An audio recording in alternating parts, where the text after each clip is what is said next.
2017 से वो मेरा इसी प्रकार से आर्थिक और भावात्मक शोषण जो कर रहे हैं उसके लिए मैं उनका आभारी हूँ। महाराज जी का शासन है, सम्मान से बुला रहे हैं चले जाओ, वरना सम्मान से भी बुला ही सकते हैं। एक संत वो हैं जिनसे सज्जन व्यक्ति मिलता है और मिलते ही मोक्ष को प्राप्त करता है। एक हमारे महाराज जी, दुष्ट व्यक्ति दिखता है, मिलता है और फिर मोक्ष को प्राप्त करता है। दोनों प्रकार से साधन संपन्न है। मतलब हद हो गई, ऐसा ही बुलाने वाला ऐसे ही आने वाले। इस समारोह में मैं अपनी उपादेयता समझता हूं। मेरी उपादेयता हर बार ब्रजेश भाई तय करते हैं। 2017 से वो मेरा इसी प्रकार से आर्थिक और भावात्मक शोषण जो कर रहे हैं उसके लिए मैं उनका आभारी हूं। एक आध बार तो मैंने प्रयास किया कि मैं यहां से बच जाऊं महाराज जी। मुझे लगा कहीं जहां दूसरी जगह ठीक ठाक सामान हो वहां जाऊं, तो उसमें फिर जब इनकी नहीं चलती तो ये महाराज जी का नाम ले देते कि महाराज जी आएंगे, देख लीजिए आप। तो फिर मुझे लगता है कि महाराज जी का शासन है, सम्मान से बुला रहे हैं चले जाओ, वरना सम्मान से भी बुला ही सकते हैं।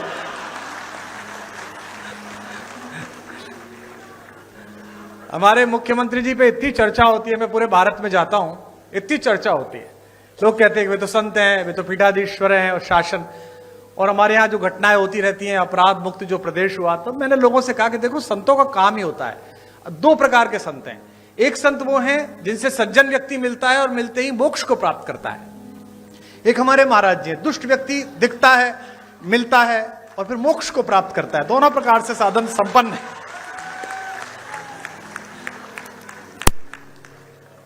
और आवश्यक भी है, क्या करें, देश ऐसी स्थिति में आ गया है। पहले डॉक्टर्स RX लिखते थे, वो RDX लिखने लगे हैं, क्या करेंगे आप। तो ऐसे समय में तो बहुत आवश्यक है। आदरणीय रक्षा मंत्री जी ने बड़ा उल्लेख किया।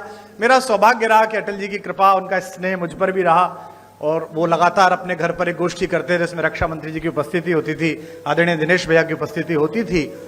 तो पार्टी के सभी लोग बैठे हुए हैं आज यहाँ पर, बहुधा पार्टी के ही लोग हैं। तो तीन प्रकार की पीढ़ियां पार्टी में आ गई। एक अटल जी की पीढ़ी थी जिसमें आदरणीय अडवाणी जी, जोशी जी, वो एक पीढ़ी थी। फिर आदरणीय रक्षा मंत्री जी की, प्रधानमंत्री जी की एक पीढ़ी आई। अब एक तीसरी पीढ़ी हमारे यशस्वी मुख्यमंत्री जी की, देवेंद्र फडणवीस जी की। तीन पीढ़ियां लगातार काम कर रही हैं और तीनों के दृष्टिकोण में अंतर है। अटल जी कहते थे कि आपके घर पर कोई कूड़ा फेंके तो आप स्वयं साफ कर दो। मोदी जी की, राजनाथ जी की पीढ़ी कहती है कि आपके घर पे कूड़ा फेंके तो आप उससे ही साफ कराओ। और मुख्यमंत्री जी की पीढ़ी कहती है कि आपके घर पर कोई कूड़ा फेंके तो आप कूड़े को भी साफ करो। आप में से कुछ कम लोग समझे, इसके लिए मैं आपका आभारी हूं। समय की मर्यादा है, सीमा है। मैं केवल एक कविता सुनाऊंगा, चूंकि आदरणीय मुख्यमंत्री जी को जाना है और वे बहुत व्यस्तता उनके बीच है, समय है। अटल जी जैसे लोग किसी देश में शताब्दी में एक होते हैं। जैसा राजनाथ जी ने कहा, आदरणीय रक्षा मंत्री जी ने, कि पद बड़ा हो जाना महत्वपूर्ण नहीं है, कद बड़ा हो जाना महत्वपूर्ण है। और मैंने स्वयं देखा, हम लोग BA की पहली साल में पढ़ते थे। हमारे यहाँ के एक यशस्वी पत्रकार थे शिव कुमार गोयल जी, आदरणीय राजनाथ जी उनसे परिचित थे। अटल जी उनके साथ वंदे मातरम में संपादक थे, वे सह संपादक रहे थे। हमने एक कवि सम्मेलन कराया, एक कार्यक्रम कराया, सृजन महोत्सव, और हमने उनसे कहा कि अटल जी को बुलवा दीजिए। अटल जी उस समय विपक्ष में थे, उस बार चुनाव नहीं जीत पाए थे। तो हमने बुलाने के लिए गए और वो आ गए, और हम उस कार्यक्रम को संपन्न करने के लिए कहीं से धन जुटा रहे थे। तो नगर के एक उद्योगपति जो साड़ी का काम करते थे, उस जमाने में हम उनसे 501 रुपया लेके आए। तो जो 501 जिसने दिया था उसने कहा कि मैं भाषण दूंगा। ये बड़ा संकट का काम था, लेकिन अब वो 501 दे रहा था तो भाषण दिलाना था। तो वो अटल जी का प्रशंसक था। वो खड़ा हुआ और उसने कहा, मैंने कहा तुम ज्यादा मत बोलना अंकल जी, थोड़ी देर बोलना। बोले बस मैं 2 लाइन पढ़ूंगा।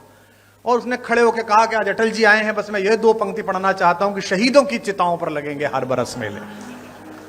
वो अटल जी के लिए कह रहा। अटल जी बहुत ठहाका मार के हंसे, लेकिन उस आदमी के संकोच को जो पूरा मंच से घूर रहा था, उसने ठहाके से दूर किया।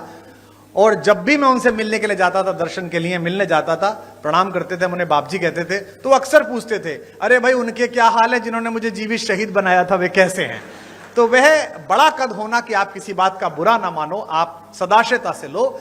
लखनऊ वालों, आपका सौभाग्य है, आपके संसदीय क्षेत्र का सौभाग्य है कि यहां से अटल बिहारी वाजपेयी जैसे कीर्ति पुरुष ने संसद में शोभा बढ़ाई। और आज मुझे अपनी तालियों के बीच यह कहने की अनुमति भी दें कि अगर एक राजनीतिक विचार का विश्वविद्यालय है अटल बिहारी वाजपेयी, तो इस समय भारतीय राजनीति में उनके सच्चे प्रतिनिधि आपके इस समय के सांसद हैं, जो उसके कुलपति हो सकते हैं, जो आदरणीय रक्षा मंत्री जी हैं। मैं एक कविता सुनाकर अपना स्थान लूंगा। आप बहुत दूर से आए हैं, मैं क्या करूं, घर जाऊं तुम्हारे? हाँ? मतलब हद हो गई, ऐसा ही बुलाने वाला ऐसे ही आने वाले। इतने बड़े बड़े भाषण सुनता हूं। आज बजट का भाषण में सुन रहा था मुख्यमंत्री जी का, बजट में ये हुआ, बजट में ये हुआ। मैं पूरा भाषण इस चक्कर में ही सुन गया कि इस बार बजट में हमने ब्रजेश पाठक को पैसे दिए कि कुमार विश्वास को दिया करो। लाइन ही नहीं आई वो वाली, बाकी सब आई, एक लाइन नहीं आई। उसके बाद मैंने बंद कर दिया। मैंने कहा अब खत्म है, अब चलो, अब जब मिलना ही नहीं है।